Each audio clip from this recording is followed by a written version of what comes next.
I feel especially for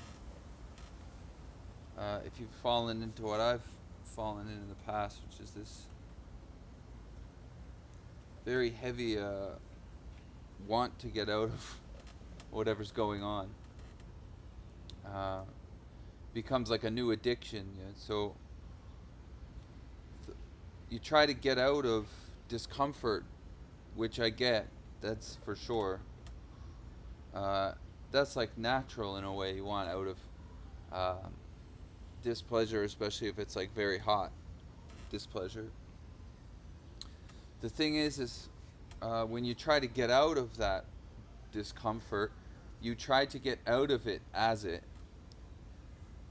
and that is like a heavy point of bondage because self can't get out of self. You can't get out of, let's say J can't get out of J because J is of dualistic operation called a sense of self that cannot get free from itself. It can't become a not J. Its ceiling is J-ness, essentially.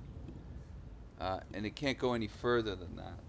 So when there's a lot of suffering, when I want out of that, what's trying to get out of that is both the cause and the want to get out of it in many ways. And that puts you in a tight conundrum because the more you push to get out of the discomfort, the more you're embedding yourself in identifying with what's causing the discomfort in the first place. That circle becomes very tight.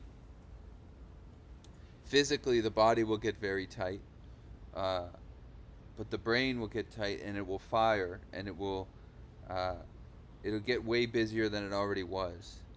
So the more you try to get out of it, the more you're in it in a way. Yeah.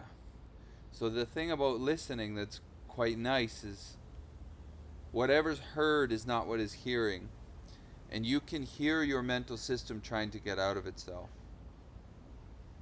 You can hear all of its core beliefs, its conditioned ideas. And you can even trace back eventually where those come from, which is great because then you can see that you're not doing them and they're very repetitive, those core ideas.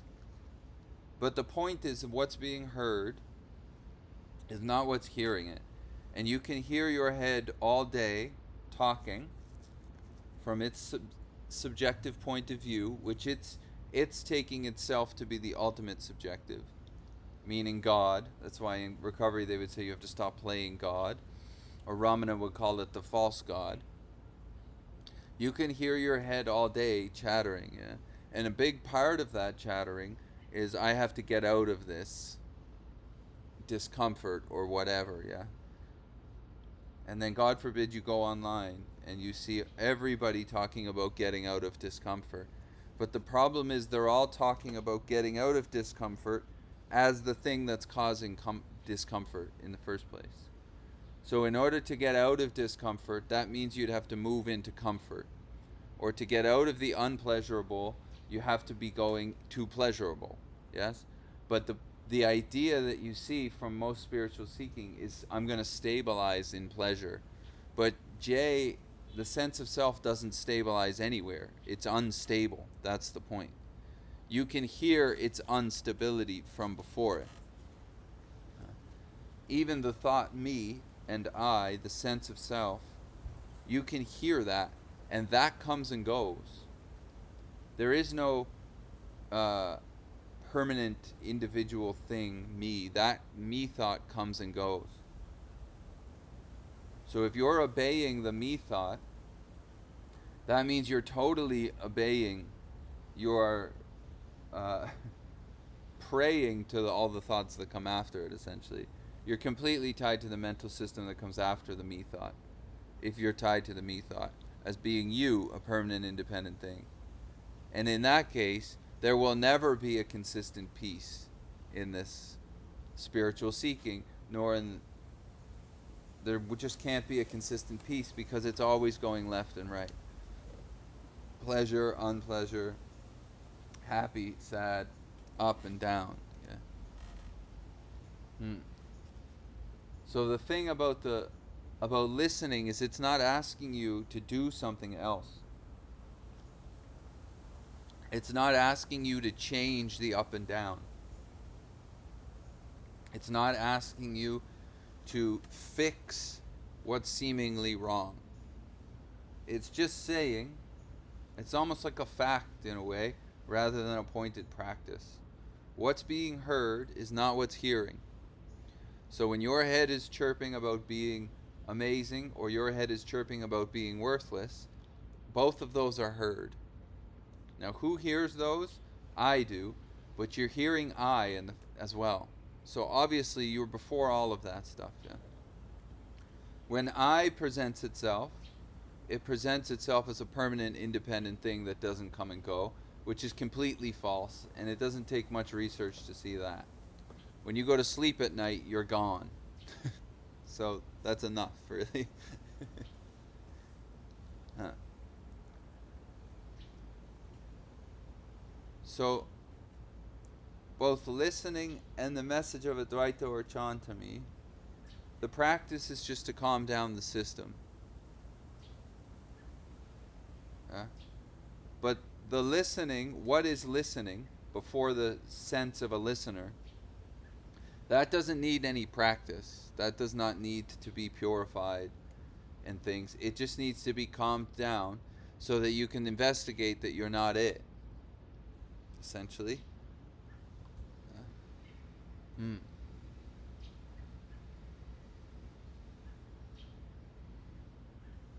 And listening's beautiful because it doesn't give you a.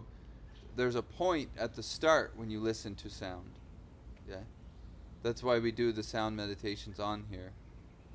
You listen to sound to calm the system so that you can start to let go of what's being heard or not grasp what's being heard. So body, world, mind, body, world, brain are what's being heard. You can hear them interacting. It's like the cause and effect thing from Buddhism, yeah? Or the skandhas. Or the form, I forget them. Form, sensation, volition, consciousness, and perception, maybe. There's not None of those are independent. They have no independent existence. They're all bouncing off of each other, and because of that movement of cause and effect, you can hear the relation, yeah? So obviously it's dualistic. So what we're taking ourselves to be by listening to the head through the thought that it's me, uh,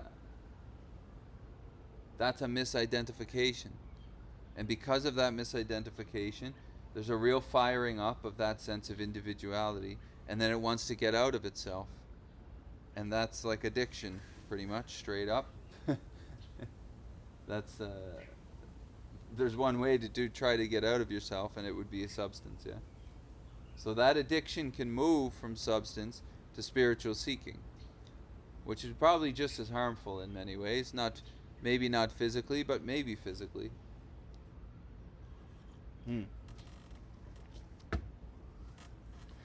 And you can get caught in that through that same identification, because the identification that happens in the body and the brain in Buddhism and yoga, and the identification of the addicted person, whatever their substance of choice might be, it's the same movement. We're addicted to the me thought, which means we're addicted. Well, the me thought is addicted to the mental system. Let's say that. And it is presupposing that it is an independent thing, as Ramana Maharshi said. And that's really the investigation of yoga and Buddhism. But the cause of suffering would be the same. If you're living as that thought me, you're tied to the contents that come after it. That could lead to addiction, or it could lead to spiritual seeking, or whatever. Both, it doesn't matter, both are techniques to try to get out of the sense of individuality. But both of those techniques are using the sense of individuality to try to get out of itself, which can't work. It can't work. One, because there is no individual to get out of, but two, that it can't get beyond its own dualistic movement. So I'm going to get out of myself, and then the next minute myself is going to get out of I. You see, it's this, the mental system splits into this thing of its sense of two, and you can hear it do it. That's the whole point. That's why I love the hearing thing, because it's just quick. If you can hear something, it's not you. It's the play of cause and effect, let's say, or the skandhas, yeah, and you can hear it all day long. It's not going to stop because you're not doing it. It softens for sure, slows down, and the content might shift somehow. Who knows? But the point is, you can hear it. You can hear the mental system going off all day. And a big part of that mental system going off is I need to be different, or I need to do something else. Yeah? So if you listen to it, you are bound to its desire to get out of itself. If you hear it and open your hand on it by seeing that it's not you, you no longer have to live under its commands. And then see what happens. It's like what remains after that.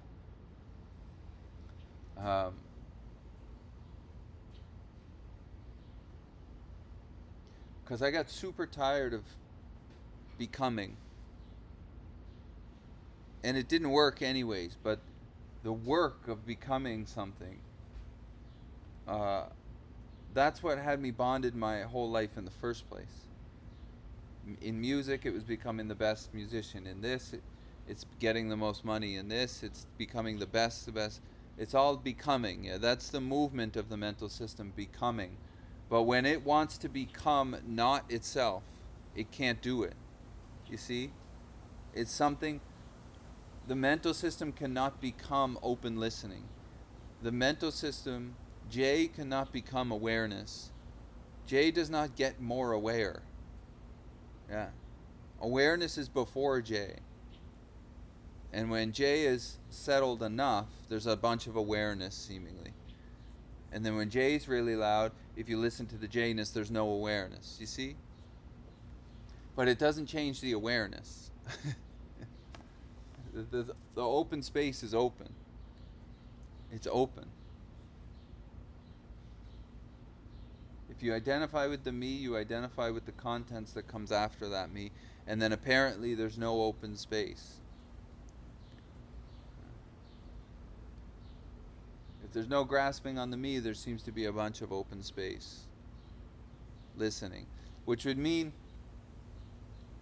that realization, or whatever you want to say, is really just a recession of what you're not. And then there you are as always being realized. Another one Ramana said is to speak of realization would be ridiculous. What is realized is always realized. It's not even that J realizes it. In a way, you realize that you're not the you were taking yourself to be. And then the you that you're not keeps going on. But not being tied to it, the system's a lot looser. So there's this Nisargadatta thing. Let's see if I can find it.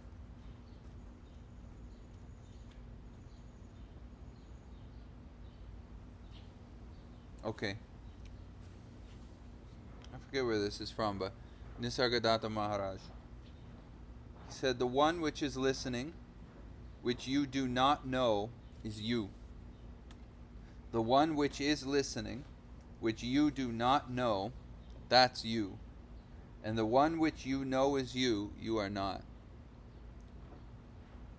So when your head says, I know I'm J, he's saying, that's what you're not. So the one that you're very confident in being what you are, outright, you are not that. Yeah? The one which is listening, which you cannot know and do not know, which is very important, I feel. The one which you do not know. You don't know what is listening Not because you're not trying hard enough. It's because the sense of individuality cannot turn around and listen to open awareness. Yeah? It can't turn around to see what you are. You hear the mental system from here already now. That's why it says, when you're very confident you know what you are, that's what you're not. That is what you're not being presented and showing its face. Huh.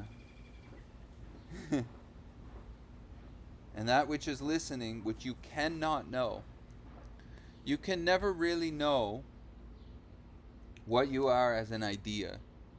Open listening would be before all conceptual ideas. Once it becomes an idea, that's what you think you are. And he's saying that's what you're not. Which is great, because it points something out. You and I are not going to become enlightened as a body. It's not like you need to work harder and read a bunch more stuff. You are what you're looking for. So the listening which you do not know, you are already that open listening. That's like done. That doesn't need anything yet. Now what is trying to become that? That is what needs to be put into question. And you can hear the sense of individuality trying to become open listening, because it's very confident in itself. It's very confident in itself. So that little thing from Nisargadatta is amazing. Essentially, what you are, you can't know. You know? Well, in some schools of Tibetan Buddhism, I think they say it's self-knowing. And in Chan listening, they would say, you can listen to open listening, but it's listening to itself. It's not J that's listening to open awareness. Yeah? J is heard. And when J is not grasped onto as being what I am, then I am. Then you're not under its doctrine. And I come from a addiction recovery, and that doctrine's really wild. Very wild. The head says a lot of crazy stuff. And I definitely tried really hard as Jay to get back, let's say, to what I am. Or Jay trying to become open listening, but it could never do it because it's dualistic. So Jay can only listen to one thing, and that comes with a bunch of ideas and perceptions. But all of that is heard by some not thing from before it. Yeah. So this message clears up something really great. You listen to sound like music or whatever in one of the practices, whatever that we do. You hear your head talking, yeah, identifying that sound as good or bad, which is super amazingly ironic when we do sound meditation stuff, especially on here, and people write in the chat, this is really good, or I don't like this. The whole point of those meditations is to not grasp onto those ideas.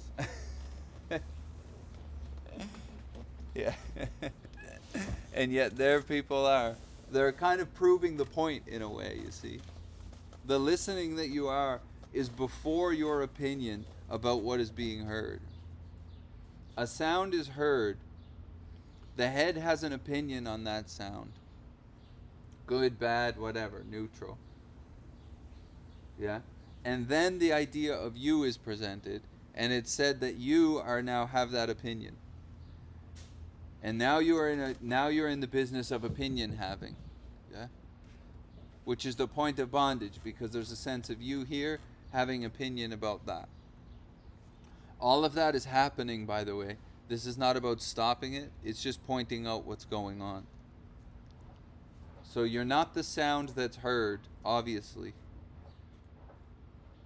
But you're also not the opinion or the perception or the labeling of that sound. You're giving that sound meaning. Yeah. And you're giving that sound meaning from the sense of an individuality which is separate from everything else, which is the thought me, or the idea of a listener, let's say. Wow. You can hear all of that happening. And as soon as that gets grabbed onto and identified with, then there's a hard sense that there's a body here and there's something separate over there. Yeah? Because from these eyes and from this body, this is how this system sees. Again, it's not about changing this system. It's just about not grasping onto the system. And when that's not grasped onto, you see that the opinions or the identification and the sound are not two separate things. It's a cause and an effect, yes? And then as soon as the brain goes, then the next effect is the thought me. It's just a mechanical firing. The system is conditioned. There's no doer of that system, yeah? There's no doer of that system. That's the whole point. What you are is before that. It's like the arena that this duality takes place in. And then you see that there's no movement without some sort of cause. Especially in the listening meditation stuff. And then you can ask that question, well, who is listening? I am listening, but that's heard, that I. Yeah? That sense of I is heard. Now usually, as you walk through the day, it's not heard. It's just taken to be true.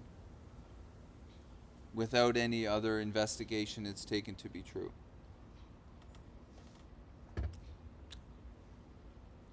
Mm-hmm. So the thing from this are, oh, I lost it.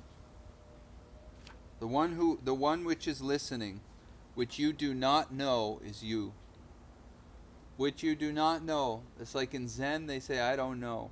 There's this old guy I go to recovery with all the time, and he always says, I don't know. I don't know.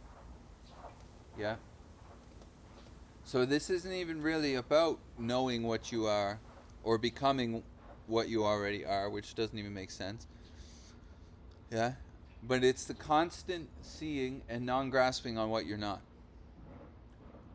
Because the one which is listening, you cannot know.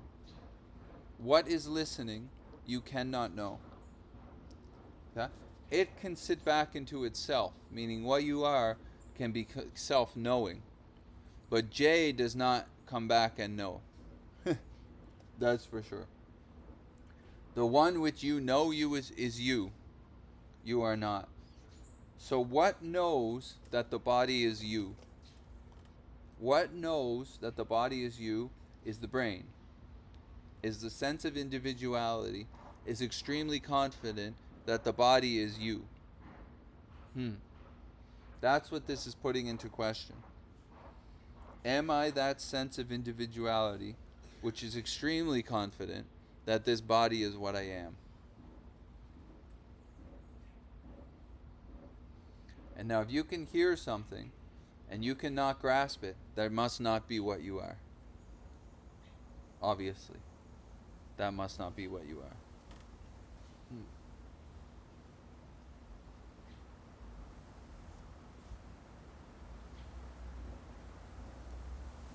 So the claiming, when the mental system claims very confidently to know what it is through, let's say, thoughts like, I know the truth, or I know what I am, he's saying very directly, that is not you.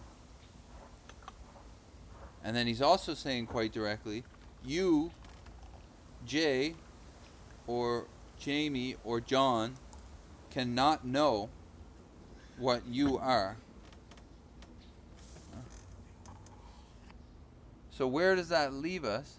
But really into a negation of whatever is heard. That mustn't be you, yeah? That mustn't be the hearing of it, obviously. Yeah. And then am I going to change what's heard? Am I going to change the brain? Am I going to change the thoughts in order to become a not thought? No, that's not going to work. That's not going to work. So as far as lasting peace, that's not going to work because the brain's never lasting peace. It's always moving and jumping around. Same with the body, it's ever changing, yeah. It can't find anything lasting. There's no lastingness to it. It's just change and movement, including the thought me, based on cause and effect, or this interrelationship between what seems to be separate from everything and everything else.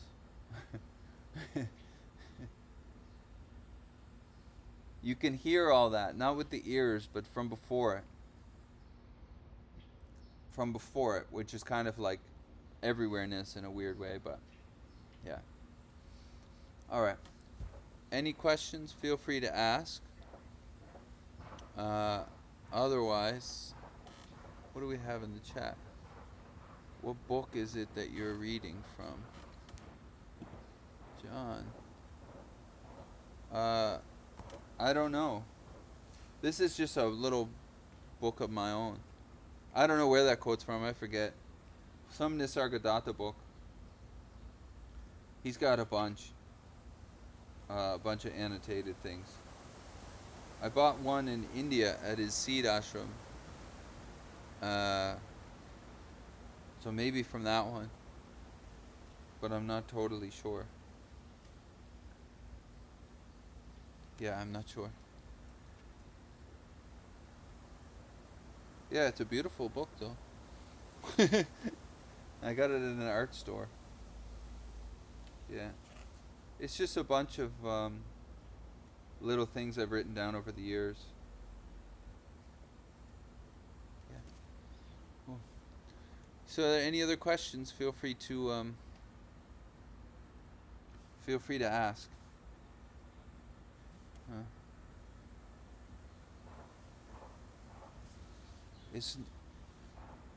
It's like Ramana would say, the point of a question is to ask who's asking the question, but it's there's a lot of value in exhausting the questions as well, I feel. Because eventually, in my experience, you'll see that you're not going to get it. It's not, I can't get the thing that I'm looking for, because what I am is already that not thing. But you can hear the head trying to get it. Maybe more importantly, you can hear your head saying that you're never going to get it and how sad it gets about that. So its sadness is based on a complete false identification. The mental system will never get it, but you're not the mental system. That's the point. That's not where you start. Yeah. That's not where you start. the sting of not getting. You stay with who is hearing that sting. Yeah, who is hearing that sting? The answer is always me or I. You can hear that. So if you have faith in it all, whatever's being heard is not what's hearing. And you can hear your head say I.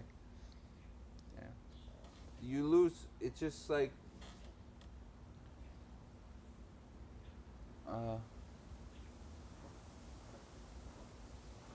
what's feeling stung is not the open listening, it's the individuality, yeah. And that's yeah. Yeah. You see, you have to stay with who. Who is the one who's feeling stung? Who is the one who's sad they're not going to get it? Yeah. That you, that you that comes up there is very confident that it's you. And Nisargadatta is saying outright, it's not you. Yeah.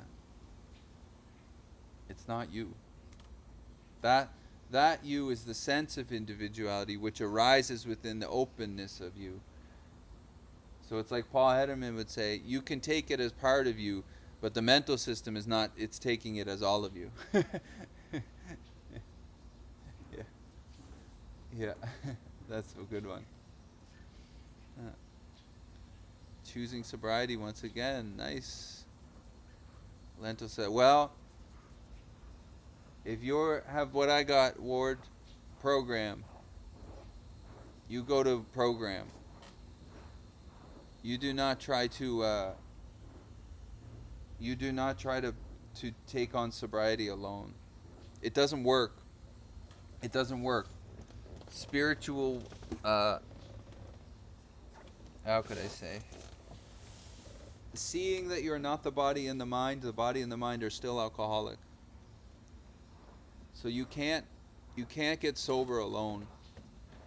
And you cannot spiritualize yourself out of sobriety, because there's some real body work, let's say, that needs to be done, like the step work on what's causing the system to drink and whatever, you know.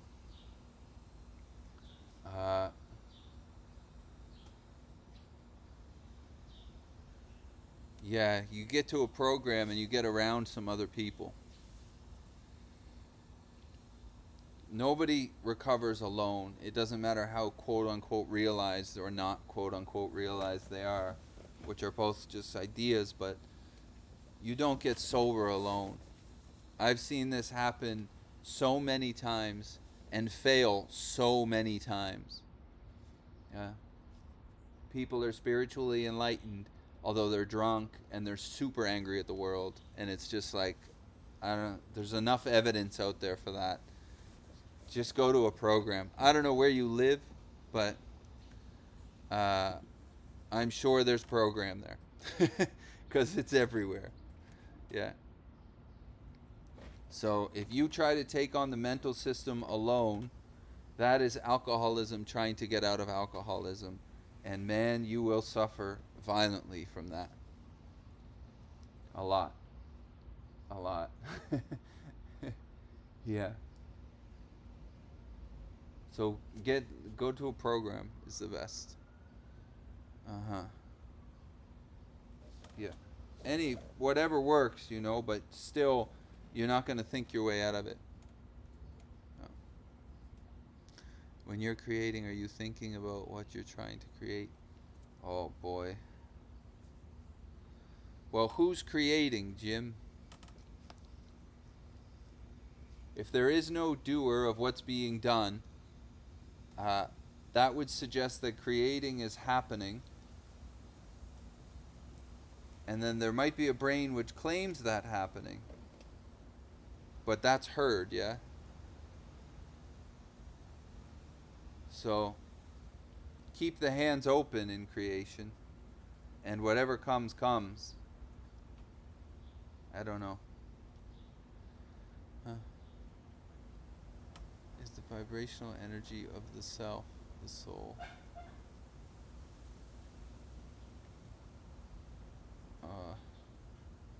Mende, how do you apply this in life? Just keep asking. How do you apply this in life? That's such an interesting to me. See, to me the mental system wants to use whatever it's come into contact with, including this message and this whatever. It wants to use that to its own advantage. I would see that happen, because I've noticed that a lot. Whatever the head gets a hold of, it wants to use that now to improve this life. Now, in that way, that is self trying to improve itself, which is fine. But I definitely would not use non-duality and negation as a path to do that in that manner. I don't know how else to say that, really. I would just see that your head takes this idea and immediately it goes, how am I going to get better? That highlights something. You can hear all of that. You can hear all of that. As far as a method, yes, there's a questioning or an inquiry on who is listening. The answer will always be me. But the more important point, I feel, is to see that your head has taken this and is now trying to use it as yet another tactic to make itself in to become something. You can hear all of that. So that is the main highlight of that right there. You can watch your head try to take whatever it comes in contact with to become something. Now I'm going to apply this. I am going to apply this in my life to make myself better. That is self-centeredness in a nutshell right there. There's nothing wrong with trying to make yourself better, but that's not what you are. So as soon as I hear the, how do I apply this in my life? What is trying to apply this? That is heard. So that highlights a really important thing, I feel, called the claiming. The head has claimed this idea, and it's now trying to take it to improve this life. That is the bondage of self, to me. Now, there's nothing wrong with trying to improve this life. Keep going, do whatever. But if you're under the mistaken idea that that's you doing that, you're going to be tied to the outcome. And it's like the Bhagavad Gita says, it's you're not to be tied to outcomes. Yeah. And in a way, the message is dizzying, and it's supposed to be dizzying.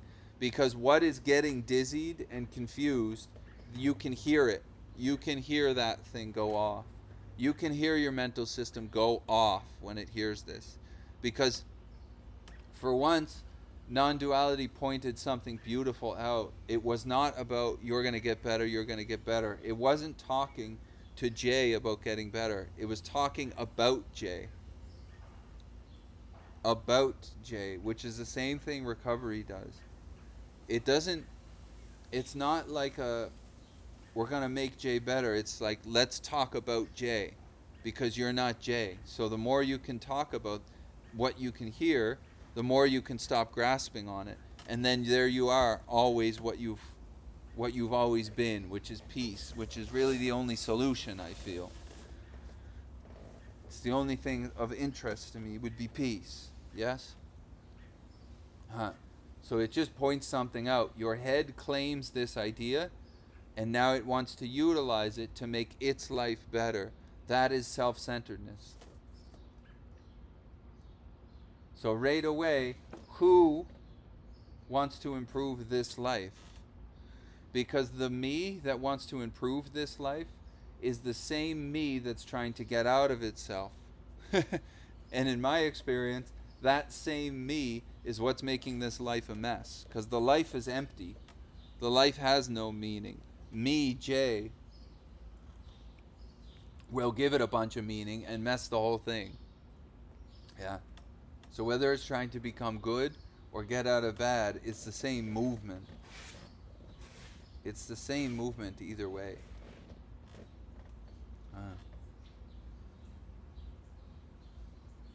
You can hear it, that's the point. You can hear it. Now if the ears and the eyes and the system is energetically up too high and things are pulling you out, then the point of the listening thing is it starts listening to sound, like method-wise. But very quickly that listening reverses and it turns inward. Yeah. It reverses and it turns inward. And you stop grasping on what's heard inward. And then that settles, let's say, or opens to a point where you see that there's nothing there which is being heard. There's just a hearing of what's being heard. but there's no thing which is hearing it. Huh.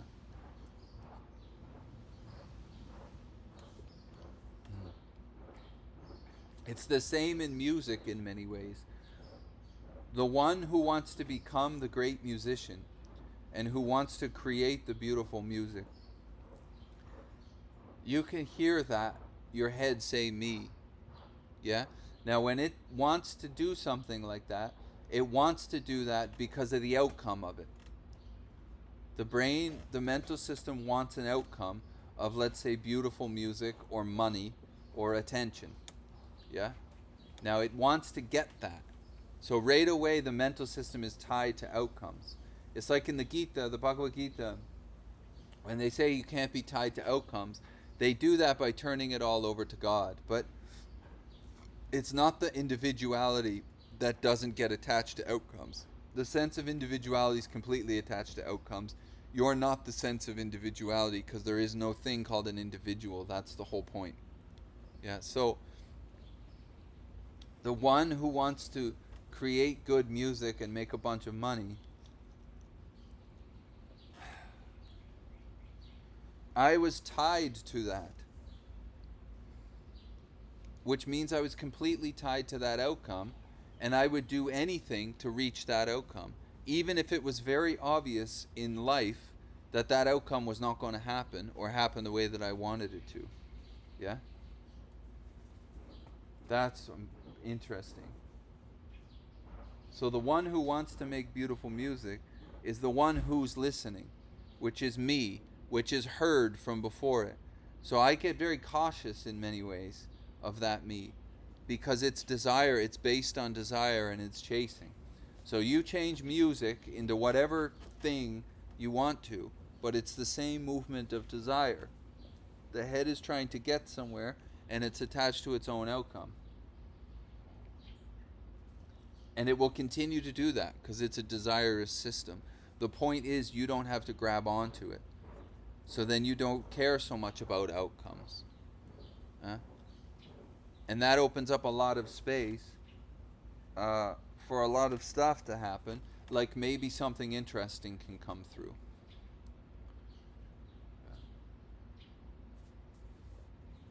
In my case, it's like things simplify themselves more and more to the point now where I'm just playing one sound, really. Now, is that sellable? No, it's not sellable. Yeah, but that's what's coming through the pipe. So that's that, I guess. Hmm.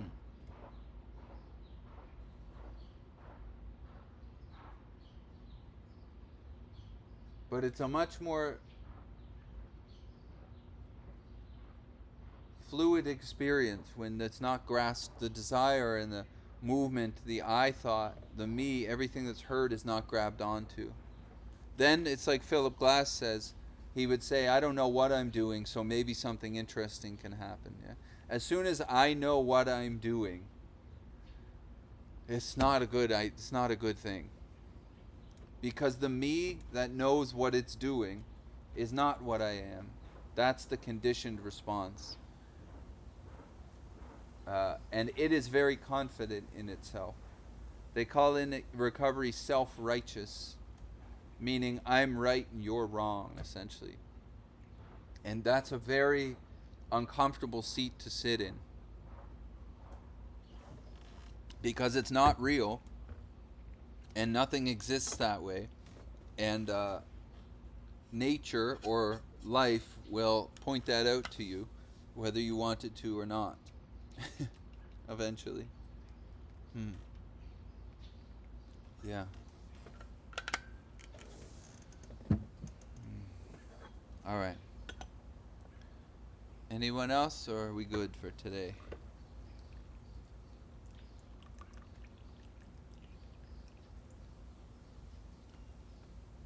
Looks like we're good. Nice. Nice.